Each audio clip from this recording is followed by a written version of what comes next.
Assalamualaikum warahmatullahi wabarakatuh.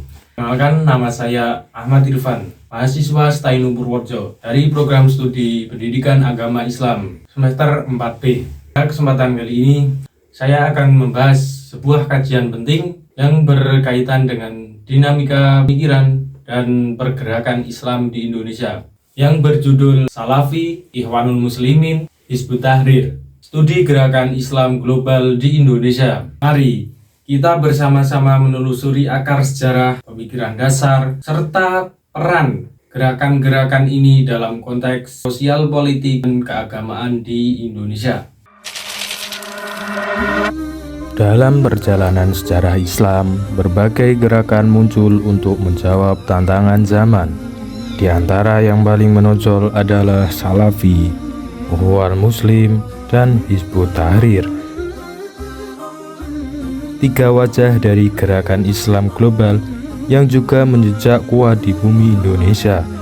Masing-masing memiliki karakteristik, ideologi, strategi, dan tujuan berbeda, namun sama-sama ingin menghidupkan kembali nilai-nilai Islam dalam kehidupan umat. Apa perbedaan mereka? Bagaimana pengaruh terhadap masyarakat Muslim kita? Inilah studi tentang tiga proses gerakan Islam kontemporer di Indonesia. Salafi atau sering disebut Wahabi adalah gerakan Islam yang muncul dari Jazirah Arab pada abad ke-18. Pendirinya adalah Muhammad bin Abdul Wahab, mengusung pemurnian ajaran Islam, kembali kepada Al-Quran, Sunnah secara literal, serta menolak praktik-praktik bid'ah atau kesesatan. Di Indonesia, gerakan Salafi masuk lewat berbagai jalur, termasuk melalui lembaga pendidikan seperti LIPIA, jaringan dakwah online, dan pesantren Salafi. Mereka fokus pada penguatan akidah dan ibadah, serta menjauhkan umat dari praktik-praktik keagamaan yang dianggap tidak murni. Meski kerap dipersepsikan keras sebagai kelompok Salafi di Indonesia, justru memilih untuk tidak terlibat politik, berfokus pada pengajaran keislaman dan pembinaan umat. Selanjutnya, Ikhwanul Muslimin. Ikhwanul Muslimin lahir di Mesir pada tahun 1928 oleh Hasan al-Banna. Gerakan ini bukan hanya mengusung dakwah, tetapi juga transformasi sosial dan politik berdasarkan prinsip-prinsip Islam. Di Indonesia, pengaruh Ikhwanul Muslim terasa kuat dalam aktivisme kampus dan gerakan politik Islam. Partai Keadilan Sejahtera atau PKS adalah salah satu yang terinspirasi dari ideologi ini, meski dalam bentuk yang lebih moderat dan konstitusional. Ikhwanul melihat Islam sebagai sistem hidup menyeluruh, mencakup moral, pendidikan, ekonomi, bahkan pemerintahan. Gerakan yang selanjutnya yaitu Hizbut Tahrir.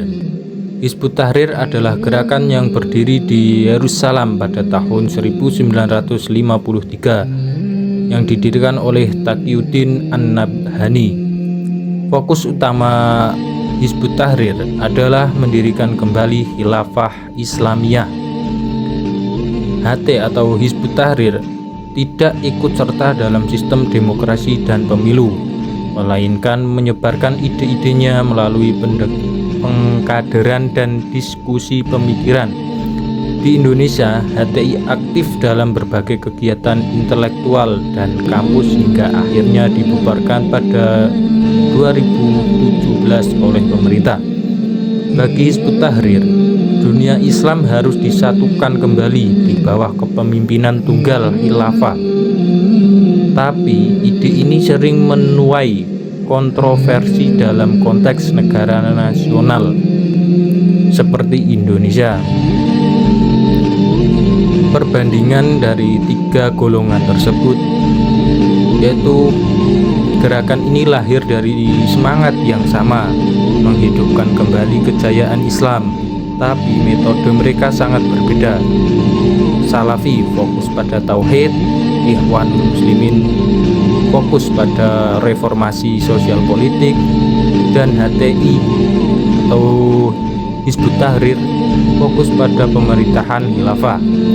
Di Indonesia, keberadaan mereka memperkaya wacana keislaman sekaligus menimbulkan ketegangan identitas di tengah pluralisme. Maka penting bagi umat Islam untuk bijak memahami akar pemikiran tanpa terjebak dalam fanatisme kelompok. Itulah 3 golongan Islam. Sebagai penutup, Islam adalah agama yang luas dan kaya penafsiran. Dalam perbedaan, seharusnya ada ruang untuk dialog dan kedewasaan berpikir. Semoga kajian ini menjadi amal untuk memahami, bukan menghakimi, karena umat yang dewasa lahir dari ilmu dan akhlak yang utuh. Salam damai dan mari terus belajar bersama.